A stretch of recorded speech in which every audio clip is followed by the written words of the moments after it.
10 లక్షల్లో కారు కొన్నప్పుడు అసలు ఇది ఏం క్యాపబిలిటీస్ ఉంటుంది అని ఒక డౌట్ ఉంటుంది. కాబట్టి దాన్ని బ్రేక్ చేయడానికి టాటా వాళ్ళు వీళ్ళొక ఫేస్ లిఫ్ట్ ఫండ్స్ తోటి క్రేజియస్ట్ ఈవెంట్ అయితే ఆర్గనైజ్ చేశారు. Purest form of of roading. బేసిక్గా మనం హైలెక్స్తో వాటితో ఏవైతే చేస్తామో ఈ యొక్క చోటా మినీ ఎస్యూవీతో కూడా మనం అవన్నీ చేయనీకుంటుంది. ఇక్కడ మనకి ఏంటంటే బేసిక్గా మీకు అక్కడ 2 ట్రైపాడ్స్ మీద సెన్సార్స్ పెట్టారు కదా. కార్ వచ్చి అక్కడ ఆగినప్పుడు ఆ పైన కనబడుతున్న టీవీ దగ్గర సెకండ్ స్టార్ట్ అయితే సో నువ్వు ఈ ల్యాప్ని ఎంతసేపట్లో కంప్లీట్ చేస్తావని. సో నేనైతే నడిపిన అసలు ఆహా ఆ మజానే వేరు. ఇక్కడ ఏదైతే వెహికల్ ఇచ్చారో మనకు ఆటోమేటిక్ సీలే, ఓన్లీ ఐటర్బో, అది కూడా మాన్యువల్ మాత్రమే ఉంది కాబట్టి అది మాత్రమే తీసుకుంటాం. సో ఇక్కడ ఎప్పుడైతే నువ్వు స్టార్ట్ చేస్తావు ఫస్ట్ గేర్లో స్టార్ట్ చేస్తావు, ఈ లాంగ్ స్ట్రెచ్ కనబడుతుంది కదా, ఈ లాంగ్ స్ట్రెచ్ మొత్తం మనకి సెకండ్ గేర్ వెళ్ళి మళ్ళీ ఆ లెఫ్ట్ వచ్చేసరికి మళ్ళీ మనము దాన్ని ఫస్ట్ గేర్కి తీసుకురావాలి. తీసుకొచ్చిన తర్వాత మీకు అక్కడ షార్ప్ కర్వ్ వస్తుంది అన్నమాట. అక్కడ ఫుల్గా టిల్ట్ చేసి మళ్ళీ నువ్వు స్టీరింగ్ని స్ట్రైట్ చేయాల్సి ఉంది. అట్లా తిప్పుకుంటూ రావాలి. అట్లా నేను 4 ల్యాప్లు అయితే కంప్లీట్ చేసిన. 35, 36 వచ్చి లాస్ట్కి 33 దగ్గర ఆగిపోయింది అది. సో ఇదంతా అయిపోయింది. ఇదేంటంటే నీకు బేసిక్గా ఎలా హ్యాండిల్ చేయగలుగుతాము కార్ని, ఒకవేళ ఇలాంటి సర్ఫేస్లో కానీ నువ్వు స్పీడ్గా వెళ్తున్నప్పుడు కానీ ఎలా ఇది బిహేవ్ చేస్తుంది అనేది తెలుసుకోవడానికి మాత్రమే ఈ యొక్క ఇది. అండ్ మనం ఇప్పుడు నెక్స్ట్ ఇంకొక ప్లేస్కి వెళ్దాం, దాన్ని జోన్ బి అంటారు. అస్సలు సిస్సలైన యాక్టివిటీస్ దీంట్లో ఉన్న దమ్మంతా ఆడ తీపిచ్చారు అన్నమాట. మీరు కూడా చూడండి. అసలు బేసిక్గా నేను ఈ కారు వాళ్ళని అడిగినా కూడా నిజంగా చేస్తుందా ఇది అని, వాళ్ళు నవ్వుకుంటూ నువ్వు పోనీ అన్నారు బండి. ఎందుకంటున్నా అంటే ఇట్లా ఒకసారి తీసుకుపోతా అడిగి రండి. మీడియా డ్రైవ్స్లో మనకి ఇప్పుడు నాది ఇది C17 ఉంది కదా, ఇది సిఎన్జి బండి. నేను ఇక్కడ పార్క్ చేసేయాలి. దీన్ని చేసిన తర్వాత కింద కొన్ని వెహికల్స్ కనబడుతున్నాయి కదా, ఇక్కడ ఉన్నాయి, ఆ సైడ్కి ఉన్నాయి, అక్కడంతా ఏంటంటే మొత్తం ఐటర్బో బండ్లు ఉన్నాయి అన్నమాట, ఓన్లీ ఆఫ్ రోడింగ్ కోసము. ఇప్పుడు నేను నడుచుకుంటూ జోన్ బికి వెళ్తున్నా, అక్కడికి పోయి చూపిస్తాను. ఇక్కడ కనబడుతుంది కదా, ఇది యాక్సిల్ ట్విస్టర్స్ అని రాశారు కదా. సో కార్ వెళ్తున్నప్పుడు మనం నడుతుంటే ఇలా గోతులు పెడతారు అన్నమాట. ఒక సైడ్ ప్లెయిన్ సర్ఫేస్, ఇంకో సైడ్ మనకి ఇలా గోతు ఉంటుంది. ఉన్నప్పుడు యాక్సిల్ అనేది ఎలా ట్విస్ట్ అవుతుంది అనేది మనము దీంట్లో ఇక్కడ ఈ ఒక ప్లేస్లో టెస్ట్ చేస్తాం. సో ఇక్కడ నుంచి అలా ముందుకు అక్కడ వరకు వెళ్తాం. స్లైడ్ ఇంక్లైన్ అని ఉంది. సో మీకు చూడ్డానికి అది నార్మల్గా అనిపిస్తుందేమో. హైలెక్స్ కార్తో నేను ఏదైతే చేశానో నేను వాళ్ళని అడిగిన పడిపోదా ఇది పక్కకి అని. ఎందుకంటే మీకు ఈ వైట్ కలర్ మార్కింగ్ కనబడుతుంది కదా, దానికి ఈక్వల్గా కార్ని మనం ఇలా తీసుకెళ్తాం. అంటే మొత్తం ఈ యొక్క ఏదైతే ప్లేస్ ఉందో ఇది స్టార్టింగ్, ఇలా టైర్ మార్క్స్ కనబడుతున్నాయి కదా, అలా అక్కడికి వెళ్ళి దిగుతాం అన్నమాట. అసలు ఇది ఎలాంటి కాన్ఫిడెన్స్ ఇస్తుంది అంటే, నువ్వు ఇంత ఇంక్లైన్ ఉంటావు కదా అయినా బండి పడిపోదు. మెయిన్ కారణం ఏంటి అంటే నీకు ఈ యొక్క వెహికల్ యొక్క మొత్తం వెయిట్ అంతా కింద ఫ్రేమ్ మీద ఉంటుంది, ఇంజన్ మెయిన్ కదా. సో అది అలా ఆపుతూ ఉంటుంది అండ్ నువ్వు హాయిగా స్లైడ్గా ఇంక్లైన్ చేసుకుంటూ వెళ్ళిపోవచ్చు. ఇక్కడ మాత్రం మీరు చూస్తుంటే ఇది ఒక ర్యాంప్ కడుతున్నారు, అక్కడ ఆల్రెడీ ఒక ర్యాంప్ ఉంది కదా.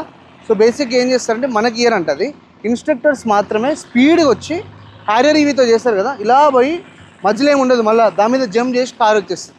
అది మనం చేయనీకి లేదు, నా బ్యాడ్ లక్, అది లాస్ట్ డే వాళ్ళకే ఉంది. అసలు సిసలైంది ఇంకోటి కూడా ఉంది ఇది. సో ఇక్కడ ఏం చేయాలంటే ఫ్రంట్ మన కార్ వస్తుంది, మనకి ఇన్స్ట్రక్టర్ చెప్తారన్నమాట టైర్ ఇలా పెట్టు అలా పెట్టని. నువ్వు మూమెంటం అంటారు, మూమెంటం ఒకటే స్పీడ్లో పైకి ఎక్కించాలి, మధ్యలో ఎక్కడ ఆపకూడదు. ఆ మధ్యలోకి వెళ్ళి ఆపిన తర్వాత నీకు కావాలంటే హిల్ డిసెంట్ కంట్రోల్ కిందకి దిగుతున్నప్పుడు అది ఉంది, కాకపోతే నేను ఆన్ చేయలేదు, నార్మల్గానే బ్రేక్ వేసుకుంటూ కిందకి దిగిపోయాను.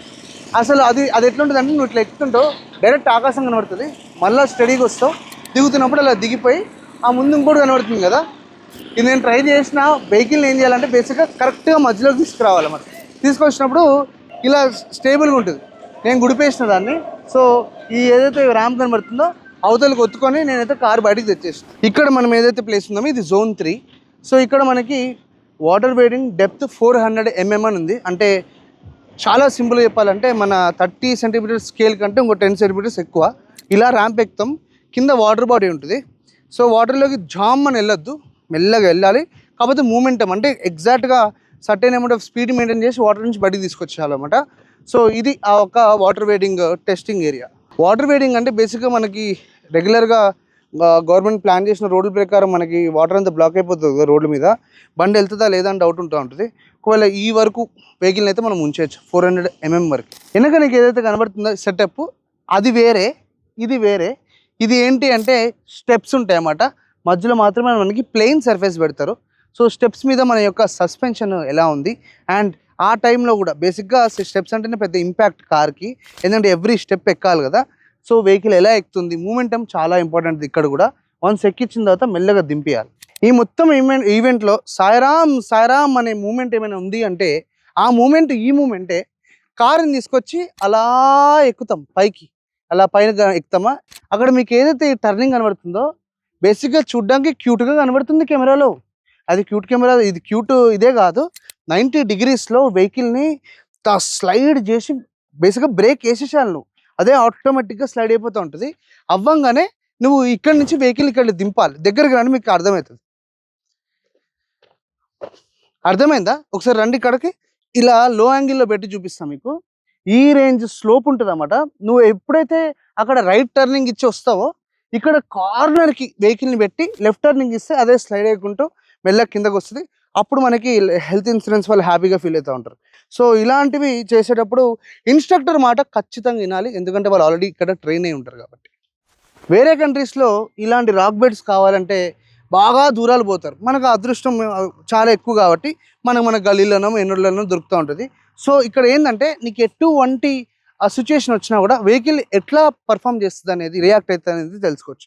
ఇది రాక్ బెడ్, మొత్తం రాళ్ళు పోసారు ఇక్కడ, బండ రాళ్ళు. దాని మీద నుంచి మనం వెళ్ళినప్పుడు సస్పెన్షన్ అసలు ఎలా మనకి రియాక్ట్ అవుతుంది. చాలా బ్యూటిఫుల్గా వెహికల్ మాత్రం రియాక్ట్ అవ్వడం జరిగింది. దీని ముందు చికెన్ హోల్స్ అంటారు. బేసిక్గా మనకి రోడ్లు పెచ్చులు లేచిపోయి గోతులు పడతాయి చూడు, దాన్ని వీళ్ళు ఇంగ్లీష్లో చికెన్ హోల్స్ అని పిలుస్తారు అనమాట. అక్కడ కూడా నీకు ఈ యొక్క డాంపింగ్ ఎట్లా పనిచేస్తుంది, సస్పెన్షన్ ఎట్లా యాక్షన్ తీసుకుంటుంది అనేది మనకి ఈ యొక్క ఏరియాలో తెలుస్తుంది. అది అవ్వగానే మనం స్టార్టింగ్లో చూసాం కదా sliding line, same sliding line right side నుంచి నువ్వు చేసుకుంటా ఈ యొక్క బ్యూటిఫుల్ ఈవెంట్ని మనము ఎండ్ చేయబోతున్నాం.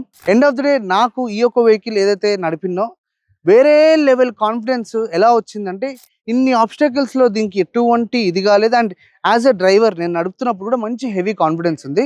మీరు కూడా ఇలాంటివి ఒకవేళ ఎవరైనా చేయాలనుకుంటే వీళ్ళు ఏమైనా హైదరాబాద్లో అరేంజ్ చేస్తే నేను ఖచ్చితంగా స్టోరీ పెడతాను, మీరు వచ్చి టెస్ట్ చేసుకోవచ్చు. కాకపోతే మీ వల్ల నేను ఈ ఎక్స్పీరియన్స్ పొందినా కాబట్టి చాలా చాలా చాలా థ్యాంక్ఫుల్ టు ఎవ్రీ పర్సన్ ఎవరైతే వీడియోస్ చూస్తున్నారో. అండ్ ఇంత దూరం తీసుకురావడానికి మెయిన్గా మీ యొక్క ఇంట్రెస్ట్ మాత్రమే చేయగలిగింది. ఇంత బ్యూటిఫుల్ ఆపర్చునిటీ మీకు థ్యాంక్స్, అండ్ టాటా వాళ్ళకి కూడా థ్యాంక్స్. అండ్ ఒకటే మాటలు చెప్తా, ఈ యొక్క ఏదైతే క్యాపబిలిటీ టెస్ట్లో మాత్రం దీనికి 100కి 100 ఇచ్చేయచ్చు. మనము ఇది ఇక్కడ ఏదో ఎండ్ చేసేసి మళ్ళీ మనం మైలేజ్కి డ్రైవ్ టెస్ట్లకి వాటికి వెళ్ళిపోదాం.